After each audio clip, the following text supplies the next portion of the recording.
Boa noite, irmãos, graça e paz a todos. Mais uma vez estamos aqui reunidos em torno da palavra de Deus para juntos, mais uma vez, meditarmos na palavra do Senhor. Nós estamos expondo a carta de Romanos, estamos começando o nosso segundo ano já nessa exposição. E pela misericórdia do Senhor, nós temos aprendido o Santo Evangelho, nós temos meditado, e isso tem sido muito gratificante para nossas vidas, pois nós temos crescido e de uma maneira abundante nas doutrinas da graça. Pois quando nós nos maravilhamos com o Evangelho, quando de fato entendemos a glória do Evangelho que nos é transmitido, isso é maravilhoso para nós, e nós estamos gratos por Deus por permitir e nos dar essa oportunidade de meditarmos nessa carta tão maravilhosa, tão magnífica, que é a carta de Romanos, onde nós temos o Evangelho sendo explicado de maneira gloriosa. E para nós é importante conhecermos isso, pois quando nós temos conhecimento do Evangelho, nós temos uma fé consolidada nas doutrinas dos apóstolos e de Cristo. Então aqui hoje nós temos o dever de continuar nessa caminhada. E para nós tem sido maravilhoso, como nós falamos. E hoje nós vamos dar uma olhada no aspecto onde o apóstolo Paulo, ele continua no ápice ali do seu argumento. Ele vai nos dizer que todos nós pecamos. E nós vimos no culto passado a importância de se entender a função da fé na nossa justificação, ou seja, na nossa salvação, onde nós vimos que a fé é o meio pelo qual Deus nos salva. Mas vimos também que ela não é a causa da nossa justificação. Algumas pessoas podem pensar assim: eu creio, por isso eu sou justificado. Então a causa da minha justificação é a minha fé. E nós vimos que não é assim. Nós vimos que não devemos cometer esse equívoco. Nós temos que entender, e isso ficou muito bem claro para nós, que a salvação, a fé, ela é o meio, ela é o instrumento, é o meio pelo qual nós somos justificados. Mas nós somos justificados, e nós entendemos também outro aspecto muito importante, é que a fé, ela é um dom dado por Deus, para que possamos então crer na obra redentora de Jesus Cristo, feita por nós lá na cruz. Então veja, nos cultos passados nós conseguimos entender isso. E isso é importante porque agora, hoje, quando nós formos caminhar um pouquinho mais adiante na carta, isso é a base onde nós vamos trazer. Então nós já temos isso em mente. E é importante nós entendermos a fé como um dom dado a Deus por nós. Porque nós somos desprovidos de vida espiritual. Nós, em nós mesmos, não temos fé salvífica. Não temos fé para crer em Jesus.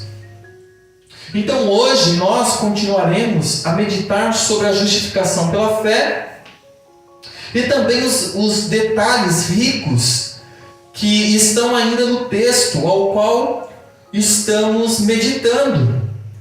Vamos à leitura do texto, mais uma vez, e nos apegarmos à porção que nos está reservada para o dia de hoje. Gostaria que os irmãos abrissem a Bíblia novamente em Romanos, capítulo 3, versículo 21 ao 31, e nós estamos aí pensando do texto as expressões, para que nós possamos entendê-las, para que nós possamos então olhar para o texto e ver as doutrinas que estão ali e nos maravilharmos e glorificarmos a Deus por isso. Então vamos à leitura do texto mais uma vez, que diz assim: mas agora sem lei se manifestou a justiça de Deus, testemunhada pela lei e pelos profetas, justiça de Deus mediante a fé em Cristo, para todos e sobre todos os que creem, porque não há distinção, pois todos pecaram e carecem da glória de Deus, sendo justificados gratuitamente por sua graça, mediante a redenção que há em Cristo Jesus, a quem Deus propôs no seu sangue como propiciação mediante a fé, para manifestar a sua justiça, por ter Deus, na sua tolerância, deixado impunes os pecados anteriormente cometidos, tendo em vista a manifestação da sua justiça no tempo presente, para ele mesmo ser justo e justificador daquele que tem fé em Jesus, onde, pois, a jactância foi de toda excluída, porque lei das obras? Não, pelo contrário, pela lei da fé. Concluímos, pois, que o homem é justificado pela fé, independente das obras da lei. É porventura Deus somente dos judeus? Não é também dos gentios? Sim, também dos gentios, visto que Deus é um só, o qual justificará por fé o circunciso e mediante a fé o incircunciso. Anulamos, pois, a lei pela fé? Não, de maneira nenhuma. Antes confirmamos a lei. Romanos, capítulo 3, do 21 ao 31. Porém, como nós falamos, nós estamos pegando partes do texto e trazendo luz para que nós possamos entender as expressões. Aqui está a nossa porção da palavra de Deus para hoje.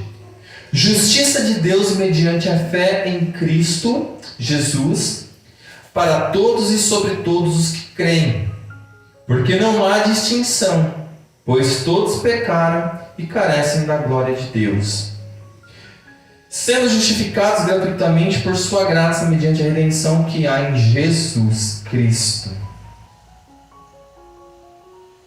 Pois bem, essa então vai ser a parte que nós vamos pensar. Justiça de Deus mediante a fé em Jesus Cristo, para todos e sobre todos os que creem, porque não há distinção, pois todos pecaram e carecem da glória de Deus. Vimos no culto passado então que a fé ela é uma exigência para que haja justificação, salvação. Porque quando nós estamos falando de justificação, nós estamos falando de salvação. Somos justificados, somos salvos pela fé somente. E esse é o único meio, e essa fé é algo exclusivo e inclusivo dos eleitos de Deus. Então a fé, ela tem essas duas funções. Ela tem esses dois aspectos. A fé, ela é algo exclusiva dos eleitos. Isso é, para que eu possa ter fé, eu tenho que ser regenerado. Para que eu possa ter fé, eu preciso ser nascido de novo. Por quê? Porque a fé, ela é um dom do Espírito Santo. E o Espírito Santo, a Bíblia diz que o mundo não pode recebê-lo. Então, por aí nós já começamos a entender que se eu creio, se eu tenho fé, é óbvio que eu tenho o Espírito Santo em minha vida. É óbvio que eu fui regenerado. Então, quando eu entendo o Evangelho, quando eu olho para a cruz, quando eu consigo crer em Cristo como meu Senhor, meu Salvador, meu Redentor, quando eu entendo de fato, quando as graças do Evangelho, quando o Evangelho glorioso de Cristo ilumina o meu entendimento, quando eu passo a entendê-lo, eu passo a ter fé. Veja, a fé não é um pulo no escuro. A fé não é algo que você não consiga ter argumentos sobre ela. Pedro diz: estejam aptos a dar razão a qualquer um que peçam a razão da sua fé. Então nós temos que estar preparados, aptos a responder a qualquer um que peça a razão da nossa fé. Então isso é maravilhoso. Então, essa fé exclusiva do povo de Deus é concedida pelo próprio Deus. Então ela é exclusiva. Mas olha que interessante. Quando eu então passo a ter essa fé, ela também é uma coisa que me inclui nos propósitos eternos de Deus. Então veja, a fé é algo exclusivo e inclusivo dos eleitos de Deus. É um dom do Espírito Santo ao qual o mundo não pode receber. É um dom do Espírito Santo que nos é dado para crer que possamos receber essa justificação. Então, para recebermos essa justificação, nós temos que ter a fé, porque é o meio que Deus providenciou. Então, é sobre isso que o apóstolo Paulo está nos dizendo aqui. Justiça de Deus mediante a fé em Cristo Jesus. Então, mediante eu crer em Cristo, eu sou justificado, eu sou salvo. Aí ele vai dizer: para todos e sobre todos os que creem. Então ele vai prosseguir, e a partir daqui então nós vamos começar a destrinchar um pouco melhor. Ele vai dizer: porque não há distinção. Por que o apóstolo Paulo está falando isso? Porque a fé é sobre todos os que creem. Sobre todos e para todos os que creem. Porque não há distinção, pois todos pecaram e carecem da glória de Deus. Lembrando que nos últimos cultos nós vimos que o apóstolo Paulo está se esforçando para nos mostrar que tanto os judeus quanto os gregos, todos estão debaixo da maldição do pecado. Todos estão destituídos da glória de Deus. Todos carecem da glória de Deus. Então é isso que o apóstolo Paulo está dizendo agora. Agora, não é uma questão de etnia. Não é porque eu sou judeu que eu sou salvo. É isso que ele está dizendo. Porque nós vimos que o apóstolo Paulo ele se esforçou para mostrar que tanto os judeus quanto os gregos, os gentios, estão debaixo da mesma situação, da mesma condenação. Vejam, amados, que doutrina gloriosa estamos vendo aqui hoje, nessa noite. Algo que é impossível ao homem conseguir por si só. Veja, o que Paulo está nos dizendo quando nós falamos, porque no culto passado nós também ressaltamos sobre isso, que as pessoas acham que é uma questão só de crer e não crer. É algo muito mais profundo. Porque as pessoas têm a visão errada sobre este ponto. Então, é algo que ao homem por si só, ele não consegue. Agora, é dado por meio da fé em Jesus Cristo. A justificação. Olha que interessante. O homem mais rico da face da terra não consegue comprar a sua justificação com toda a sua riqueza. O homem mais sábio sobre a face da terra não consegue obter por sua própria sabedoria a justificação. Porque é algo impossível ao homem. O homem mais religioso da face da terra, ele não consegue, pela sua religiosidade, ele não consegue obter a justificação pela sua religiosidade.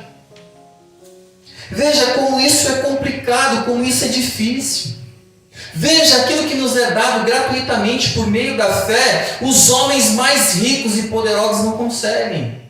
Os homens mais religiosos não conseguem. Os homens mais sábios sobre a face da terra, eles não conseguem. O homem mais moral, na sua própria moralidade sobre a face da terra, não consegue, por essa moralidade, obter a sua justificação diante de Deus. E isso é nos dado gratuitamente, mediante a fé em Cristo. Mas veja que essa fé é algo que também nos é dado. Então veja, a salvação é um processo totalmente começado e terminado pela graça. Não podemos nos gloriar nem na nossa própria fé. Não há espaço para isso. E quando nós olhamos, nós vemos então que a coisa mais difícil, é a coisa mais impossível de qualquer homem conseguir. Lembrem do jovem rico. O jovem rico, ele chegou e perguntou para Jesus as coisas certas. Ele queria a vida eterna, mas isso lhe foi negado. Ele era um religioso, ele era rico. Aparentemente ele tinha uma moralidade, aparentemente ele tinha todos os requisitos, mas em questão a ser justificado, em questão a ser salvo pelas suas próprias qualidades, era impossível. E Jesus disse isso: ao homem é impossível a salvação. Então os discípulos ficaram chocados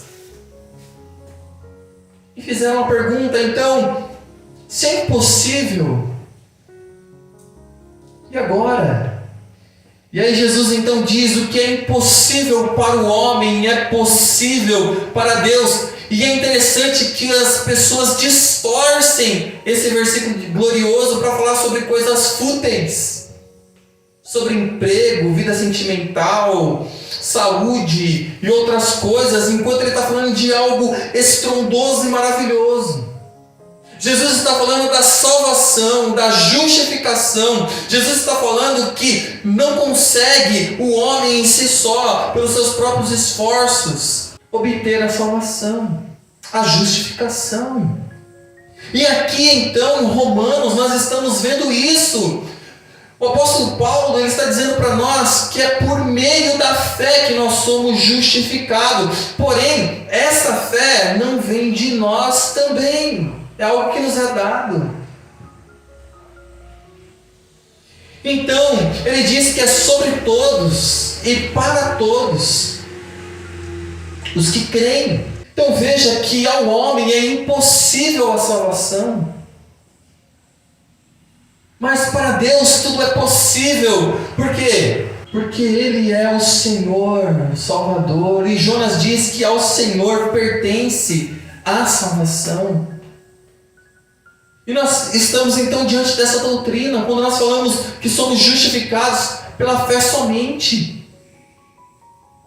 Somente pela fé nós somos justificados, e a coisa mais impossível é algo impossível o homem conseguir por si só. Porém, Paulo agora está dizendo que é para todos e sobre todos os que creem, porque agora não há distinção, todos pecaram e carecem da glória de Deus. Porque todos pecaram e estão destituídos da glória de Deus. Por isso não há distinção agora. O apóstolo Paulo insiste em que todos carecem, sem distinção, de buscar justiça em Cristo. Como se ele dissesse: olhe, amados irmãos, não há outro caminho para obtenção desta justiça. Não tem como, não há outro caminho, só há um caminho de conseguirmos isso. Não tem outros atalhos, não há outro caminho para a obtenção desta justiça.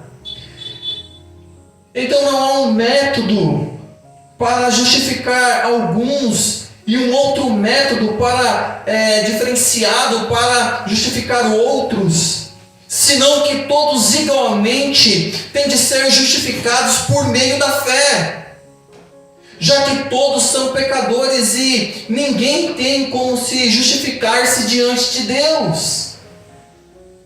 É o esforço do apóstolo Paulo até aqui. Então o apóstolo Paulo ele está se esforçando, ele está gastando todo o seu conhecimento, inspirado pelo Espírito Santo, cheio do Espírito Santo, para dizer aos irmãos de Roma que ele está dizendo isso: olha, não há distinção, e isso é importante para nós, e isso é importante para a igreja de Cristo. O que o apóstolo Paulo está dizendo que ele está pensando mais uma vez no ponto sobre o qual ele vem argumentando extensivamente na segunda metade do capítulo 1 e em todo o capítulo 2 e na metade, na realidade mais do que a primeira metade do capítulo 3. Ele continua pensando nisto, continua com isso em sua mente.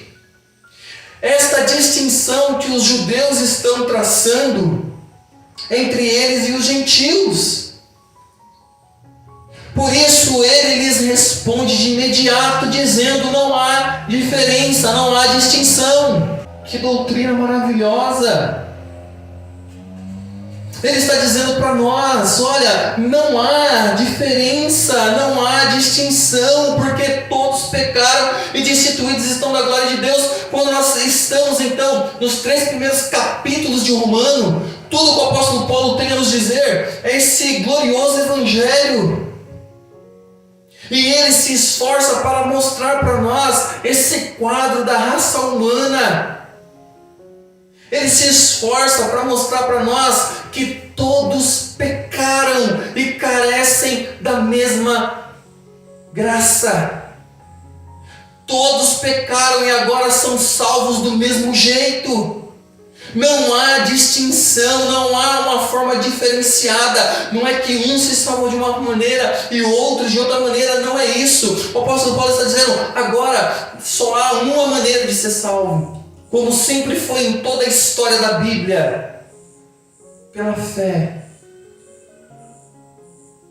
É a fé, por meio da fé. E isso é importante. Então o apóstolo Paulo ele dedica quase 3 capítulos para tratar sobre esse assunto. Por quê? Porque esse assunto é importante. Porque todos pecaram e destituídos estão da glória de Deus. E as pessoas leem isso e não entendem isso.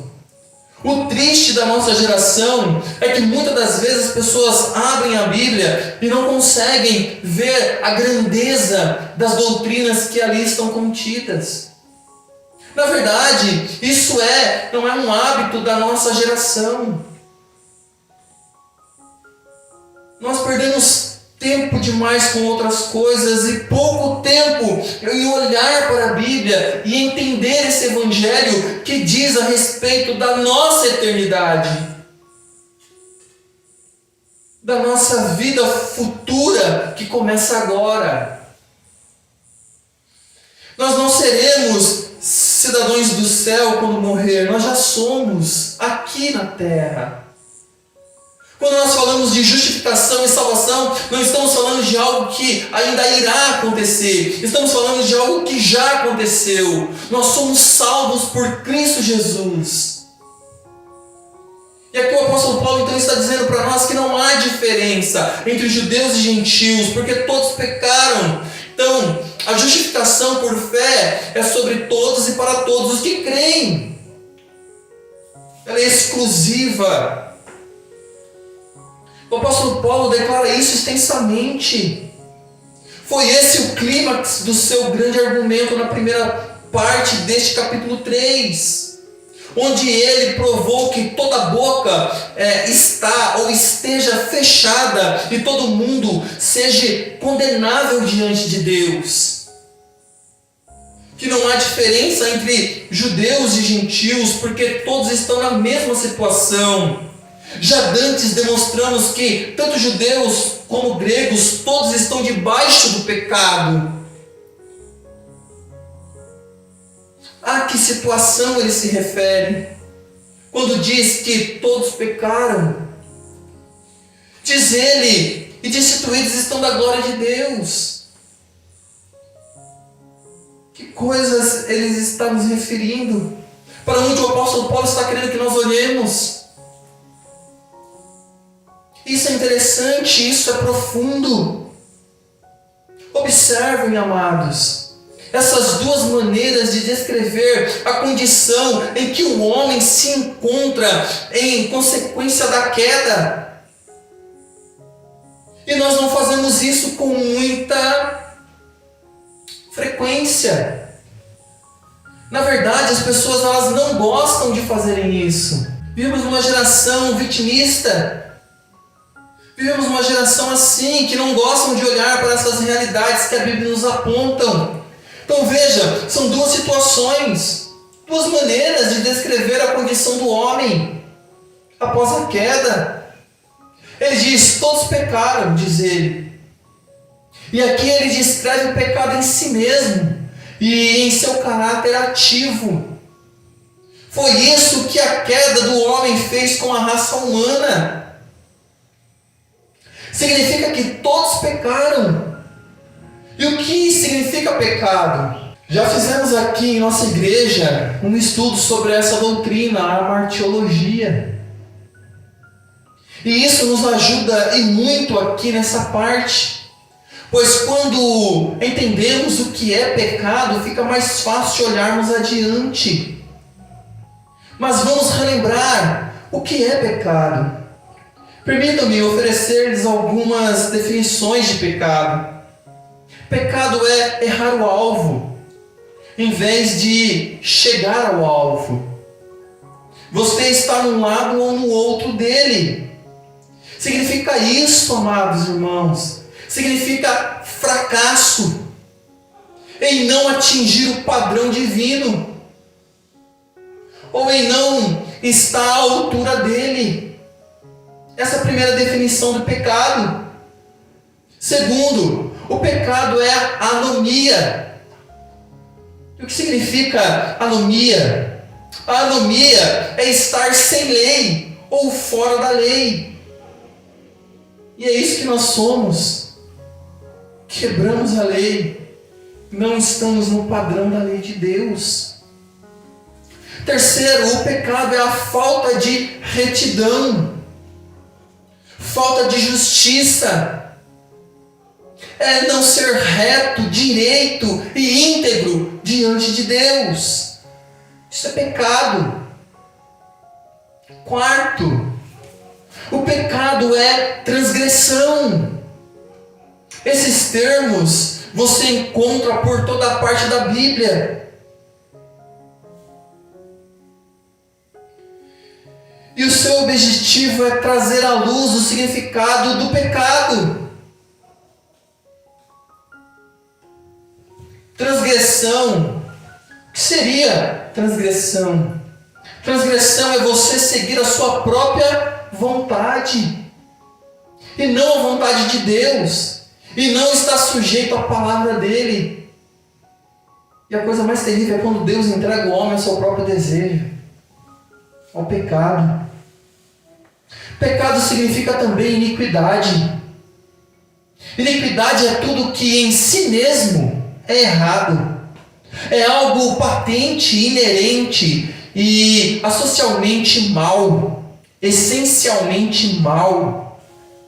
E por último, e em sexto, pecado é, como nos relembra João em sua primeira epístola, a transgressão da lei. Quebrando a lei. Em 1 João 3,4, Pois bem, amados, diz o apóstolo Paulo que nós somos culpados disso tudo que eu acabei de falar para vocês. Quando nós estamos falando que todos pecaram, quando nós estamos falando de pecado, estamos falando dessas coisas todas e o apóstolo Paulo está nos acusando de todas elas. A Bíblia nos acusa de todas essas coisas. Como podemos levantar os nossos olhos a Deus? Como ousamos olhar para Ele? Como ousamos chamá-lo de Pai? Sem sermos regenerados primeiro. Sem sermos santificados por Cristo. Sem termos fé para crer que realmente Ele morreu no nosso lugar naquela cruz. Que verdadeiramente Ele tomou o nosso lugar na cruz. Que verdadeiramente Ele foi moído em nosso lugar.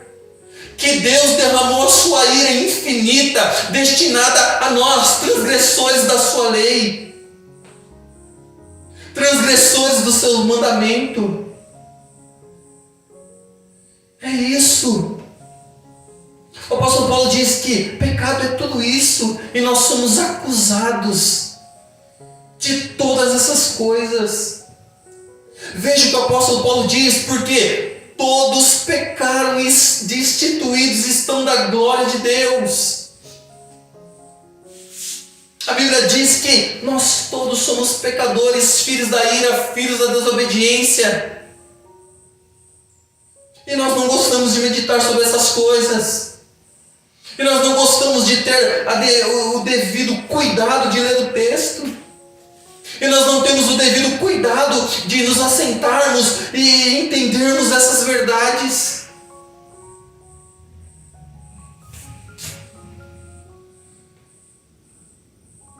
Pois bem, como eu falei, o apóstolo Paulo diz que nós somos culpados.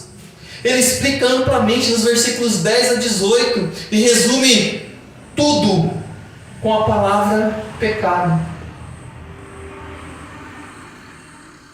E o apóstolo Paulo ele passa 3 capítulos inteiros dizendo sobre isso. Pecado. Mas há outro ponto interessante, amados, acerca do modo como ele se expressa aqui. E devemos também olharmos com atenção redobrada, como sempre. Nós estamos olhando cada canto, cada expressão da maneira correta. O apóstolo Paulo empregou deliberadamente o verbo auristo, pecar, significando algo feito uma vez por toda. Devemos traduzir esse versículo dessa maneira: pois todos pecaram e estão sendo destituídos da glória de Deus. Seria uma tradução mais correta ou mais apropriada. Algo que está acontecendo. Ele empregou 2 tempos verbais diferentes. Primeiro o auristo, expressando algo completo. Pecaram. Pecar. Uma ação que está continuando no presente. O que o apóstolo Paulo quer sugerir com isso, amados irmãos? Diz ele, todos pecaram. Veja, algo contínuo, terminado. Quando foi que todos pecaram? É a pergunta. A resposta é que ele nos dará mais adiante no capítulo 5, quando nós assim chegarmos lá. E se Deus permitir, nós chegaremos esse ano ainda. Agora, só um menciono de passagem para vocês. Mas voltaremos a ela e lhe daremos toda a atenção necessária. Vocês podem ter certeza. Mas aqui ele ensina, como no capítulo 5 e em outras passagens, que todos nós pecamos em Adão. E como isso é importante para nós. E como isso é importante para a igreja. Pois alguns dizem que Adão e Eva é apenas um mito. Outros dizem que é apenas uma fábula ou coisa do gênero. Alguns dizem que Adão e Eva nem existiram. Mas para nós não. Para nós, Adão e Eva é um fato. algo real, algo importante, pois a Bíblia assim o trata. E eu quero que nessa noite nós olhemos um pouquinho só para essa verdade, que diz assim, quando lemos em Gênesis capítulo 1, versículo 26, diz assim: também Deus disse, façamos o homem à nossa imagem, conforme a nossa semelhança. Veja, Adão e Eva foram feitos à imagem e à semelhança de Deus.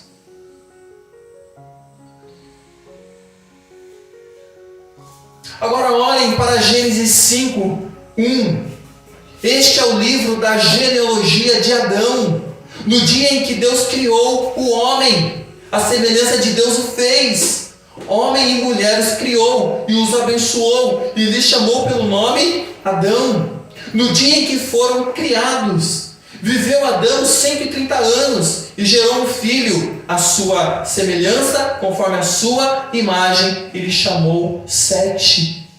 Olha a diferença, amados. Veja a diferença. A diferença é que Adão foi feito à imagem e semelhança de Deus. Após a queda, após a ruptura, os filhos de Adão agora são gerados à imagem e à semelhança não mais de Deus, mas de Adão. São gerados segundo a corrupção. Por isso eles são filhos da ira, por isso eles são filhos da desobediência, por isso eles são filhos. Veja que isso é importante para nós. É importante para nós entendermos que nós pecamos em Adão. E não tratamos isso como mito, como fábula ou coisa do gênero. Mas nós olhamos para Adão como de fato ele era o representante da raça humana. Então, o que temos agora? E sendo Adão então representante da raça humana, quando ele pecou e se corrompeu, o pecado entrou, a morte entrou, as coisas aconteceram como Deus falou. E agora o que temos? Filhos sendo gerados segundo a semelhança e a imagem corrompida pelo pecado. Por isso, todos nós morremos em Adão, em consequência do seu pecado. Adão era o nosso representante, o cabeça federal da humanidade. E quando ele pecou, todos nós pecamos. Ele nos representava. Todos nós estávamos nele. Por isso Paulo diz, todos pecaram e carecem da glória de Deus. Todos pecaram. Uma vez por todas, todos pecaram em Adão. Assim é que, em acréscimo aos pecados individuais que eu e você cometemos, todos nós pecamos em Adão. Entenda, nós já nascemos pecadores. Entenda que nós, após o nosso nascimento, nós só pioramos a nossa situação diante de Deus. É isso que a Bíblia nos ensina. Todos nós pecamos em Adão. É por isso que a morte reinou desde Adão até Moisés. É por isso que a morte entrou em cena no mundo. E todos morreram. A sentença do pecado de Adão é: no dia que você comer, certamente morrerá. No dia que vocês comerem e quebrarem o meu mandamento, vocês morrerão. Vocês terão a morte física, a morte espiritual e a morte eterna. E aí é por isso então agora os filhos de Adão e Eva nascem já mortos. E pecamos em Adão. É por isso que a morte então ela reina. É por isso que ela entra em cena e é por isso que todos morrem. Até mesmo um bebê recém-nascido. As pessoas dizem, nossa, as crianças são puras, não tem pecado. Se eles não têm pecado, a morte não pode ceifar a sua vida, porque a morte só tem poder onde há pecado. Por isso que até no ventre da sua mãe uma criança pode morrer. Por quê? Porque ela é pecadora desde o ventre da mãe. O que Davi diz: em pecado me gerou a minha mãe, e em pecado eu nasci. Eu fui gerado em pecado. Davi diz: desde o ventre eu era um pecador. Por isso que nós não nascemos bons e o mundo nos corrompe. Não é isso que a Bíblia diz. A Bíblia diz que nós somos pecado. A Bíblia não diz que o mundo nos corrompe. Não é isso que a Bíblia diz. Nós já nascemos corrompidos. Já nascemos desprovidos de vida espiritual. Já nascemos desprovidos de vida. Nascemos para morrer.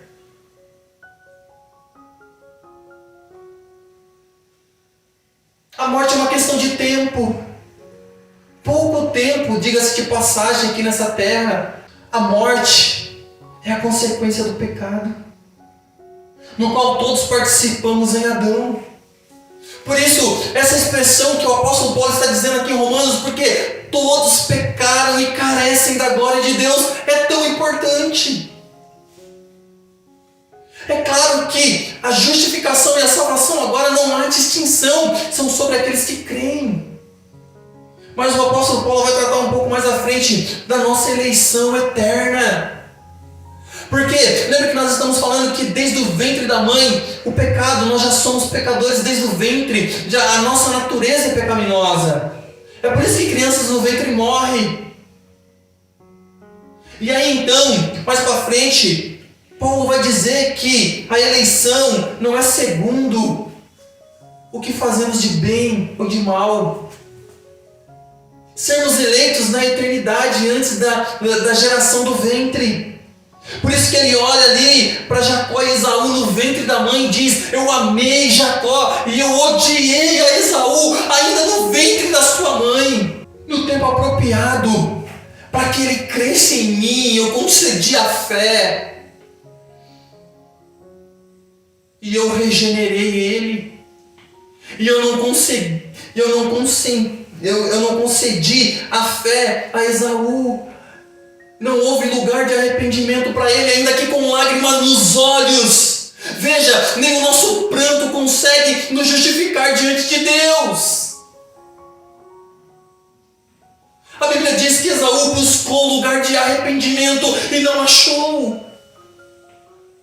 Ainda que com pranto nos olhos, ainda que com choro, ainda com desespero, não é isso que nos justifica. Eu posso aqui rasgar as minhas vestes, eu posso aqui chorar todo o líquido do meu corpo pelos meus olhos, eu posso chorar torrentes de águas, oceanos de água, isso não me justifica. Isso é impossível ao homem, é isso que Paulo está dizendo para nós. Todos pecaram. Todos carecem da glória de Deus, todos carecem da graça, todos estão destituídos da glória de Deus. Devemos aqui também ressaltar essa outra declaração que o apóstolo Paulo faz na passagem que estamos meditando: todos pecaram e estão tendo falta, ou estão carecendo da glória de Deus, porque ele diz para nós: todos pecaram. Todos estão mortos, todos se extraviaram, estão tendo falta, ou estão carecendo da glória de Deus. Esta declaração importante e notável também, é uma declaração muito importante que ele está dizendo aqui, que todos estão tendo falta dessa glória. Que o Evangelho se resume nisso, a glória de Deus. Pois nos faz pensar o que o apóstolo Paulo quer nos dizer com isso. Ele está nos dizendo algo importante, pois ele está nos dizendo que todos carecemos. Veja que o apóstolo Paulo diz: todos pecaram e todos carecem. Todos têm essa necessidade, todos necessitam, todos têm falta, estão tendo essa falta da glória de Deus. Que todos temos a necessidade da glória de Deus. A palavra que ele emprega aqui é exatamente a mesma que o nosso bendito Senhor Jesus Cristo empregou na parábola do filho pródigo. Diz ele que o jovem começou a padecer necessidade. Não tinha mais dinheiro, não tinha mais alimento suficiente. Começou a padecer necessidade. A mesma palavra que está aqui, que o apóstolo Paulo está usando, Jesus usou para contar a parábola do filho pródigo, que quando ele sentiu falta, necessidade, fome, quando ele sentiu todas as coisas, quando tudo lhe foi arrancado, quando ele foi à falência, quando ele não tinha mais como. É isso que o apóstolo Paulo está dizendo para nós, que nós pecamos. Ele está dizendo para nós que nós somos falidos espiritualmente falando. Nascemos falidos, nascemos com essa falta, com essa carência, nascemos destituídos da glória de Deus, nascemos separados da glória de Deus, nascemos separados do próprio Deus. Essa é a nossa condição, é isso que nós somos diante desse Deus Santo. Não tinha mais nada o jovem rico, começou a padecer necessidade, ter falta de tudo. É o que nos é dito aqui, estamos tendo necessidade, carecendo da glória de Deus. Precisamos entender o que ele quer dizer com isso. Pois tendo isto em mente, o filho pródigo, vemos alguém que foi à falência. A falência no meio financeiro não é algo que ninguém sai por aí dizendo para todo mundo como motivo de vanglória. Você já viu alguém dizendo com orgulho: eu fali, eu abri qualquer coisa e acabei falindo? Você vê as pessoas felizes com isso? Você vê as pessoas comemorando? Reúna a família, reúna meus amigos. Por quê? Porque eu fui à falência? Não, com certeza não, amados. E quando alguém chega à falência, ele está dizendo: eu não tenho como pagar a minha dívida. Então ele tem dois caminhos. Ele pode abrir uma concordata ou decretar a falência total. Na concordata, ele terá um tempo para pagar a sua dívida. 1 mês, 1 ano, alguns anos. Mas um dia ele terá que pagar a sua dívida. Na outra alternativa, ele pode decretar falência total, onde o governo cancela a dívida quando ele abre falência. Só que a dívida, para pagar o restante da dívida que o governo perdoou, ele vende o que sobrou, maquinários, estoque, algumas outras coisas e do seu negócio. Então ele, para quitar uma parte da dívida, a outra parte é perdoada pelo governo. E nos dois exemplos nós vemos que o problema da dívida continua. Na primeira, a dívida fica suspensa por um tempo, mas depois você terá que pagá-la. E na outra ainda, que o governo tenha te perdoado porque você declarou falência total, uma outra parte da dívida, a dívida que você fez com as pessoas, que você deve pagar. As pessoas sabem que o valor que você deu a elas não é referente ao valor total que você deve para elas. Porque quando você vende ali, quando você declara a falência total, se você deve 50 mil, você vende suas coisas e paga 5, e a pessoa, para não ficar no total prejuízo, ela pega aqueles 5, mesmo sabendo que você deve para ela 50 mil. Então veja que, embora o governo te perdoe e você paga uma parte da dívida que não seja toda ela, as pessoas que você lesou sempre vão lembrar da sua dívida. Sempre vão lembrar da sua dívida, sempre. Pois você nunca pagará elas por completo. Sempre ficará na mente das pessoas a dívida. Então o que eu quero que você entenda é que já nascemos assim, falidos espiritualmente falando. Veja, o que Paulo está nos dizendo é que nós nascemos nessa situação, nessa circunstância. Nascemos com uma dívida impagável. Nascemos, nunca que o apóstolo Paulo expôs as ruínas causadas pelo pecado e pela queda de maneira tão maravilhosa do que nesses versículos 23 do capítulo 3 da Epístola aos Romanos. O pecado não somente torna o homem ímpio, mas também o priva da glória de Deus. Então por isso temos essa necessidade da glória de Deus, carecemos da glória de Deus. Então veja, nós nascemos nessa circunstância. Nós nascemos com uma dívida impagável por nós mesmos. Nós já nascemos mortos. Nós nascemos porque todos pecaram em Adão. E agora é por meio da fé. É por meio dessa coisa maior que ele vai tratar logo à frente, porque ele vai nos dizer que nós somos justificados gratuitamente por Jesus Cristo.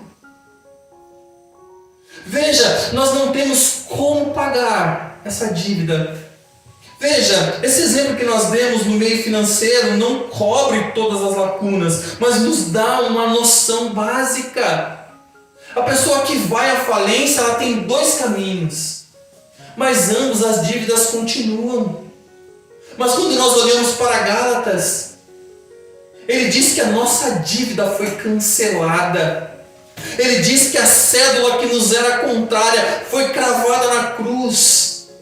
Ele diz para nós então que todos pecaram e todos carecem. Veja, nós sentimos falta, nós temos essa necessidade que não conseguimos saciar.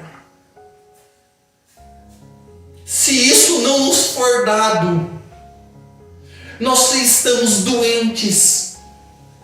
Nós nascemos doentes espiritualmente, mortos espiritualmente. Nós nascemos assim, separados de Deus no mundo, até que Ele venha até nós, até que Ele estenda a sua mão, até que Ele diga: é meu, venha. Eu te chamei, eu te remi, eu te escolhi na eternidade.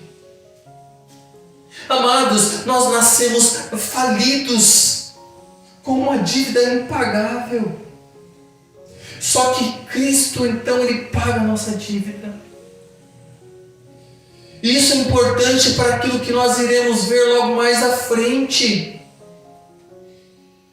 Isso para nós, amados, é importante, porque Ele vai dizer: justiça de Deus mediante a fé em Cristo Jesus para todos e sobre todos os que creem, porque não há distinção, pois todos pecaram e carecem da glória de Deus. E agora, no próximo culto, nós vamos ver sendo justificados gratuitamente por sua graça, mediante a redenção que há em Cristo Jesus. Redenção fala de pagamento, fala de resgate, fala dessa condição que o apóstolo Paulo nos mostrou nesses capítulos todos. Então, hoje, quando nós começamos a entender que nós nascemos assim, que todos pecaram, que nós nascemos nessa situação, que nós nascemos separados de Deus, devedores a Ele, e agora nós entendemos o que é pecado. A Bíblia nos acusa de tudo aquilo. E então Ele diz que agora nós estamos sendo justificados gratuitamente. Lembre, justificados, justificação está dizendo sobre salvação. Como eu e você somos salvos? Gratuitamente. Pela graça. Isso é favor de Deus. Isso é um favor imerecido para nós. Nós não merecíamos ser salvos. Aqui está o Evangelho, aqui está a nossa glória, aqui está a nossa maior dádiva. Salvos gratuitamente por sua graça, pelo seu favor, pela sua misericórdia, mediante a redenção que há em quem? Em Cristo Jesus. Veja, como eu e você somos justificados por Cristo, pelo que Ele fez, pelo preço que Ele pagou. A graça nos é dada gratuitamente, mas teve um alto preço, um alto custo. Não é uma graça barata, não é uma graça esvaziada de glória. Não é isso. Pelo contrário, é algo estupendo. Por isso, para nós, quando nós estamos meditando no Evangelho, quando nós estamos pregando o Evangelho, quando nós estamos anunciando o Evangelho, esse é o Evangelho Santo do nosso Deus glorioso. Esse é o Evangelho de Deus. Por isso que o apóstolo Paulo diz que ele não se envergonha desse Evangelho. Por quê? Porque é o poder de Deus para a salvação. Esse é o Evangelho, a qual ele não tem outra coisa a anunciar aos homens no mundo. Ele não tem outra coisa a falar.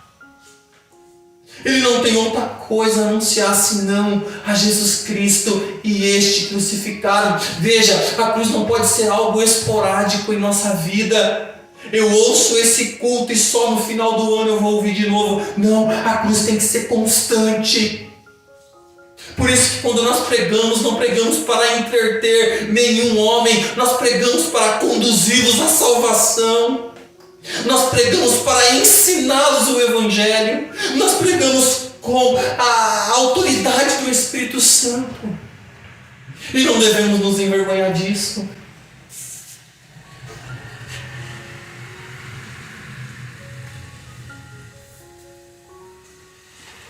Aleluias.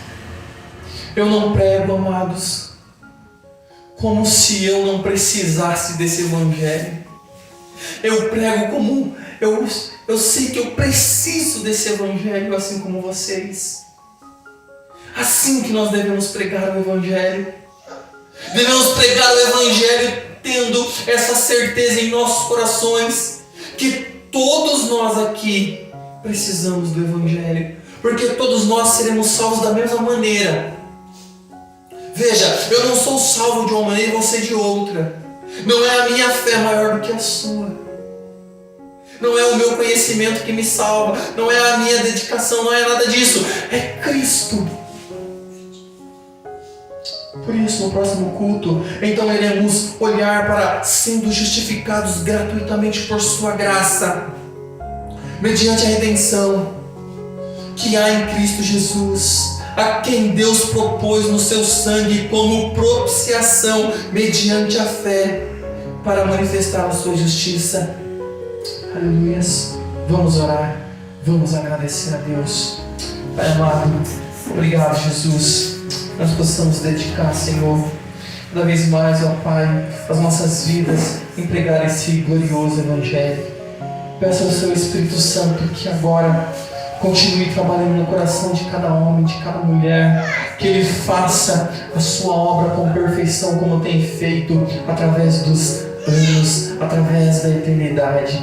Oh Deus, muito obrigado pela oportunidade de meditarmos no Seu Santo Evangelho. Oramos e te agradecemos. Toda a honra, toda a glória seja dada a Ti, Senhor.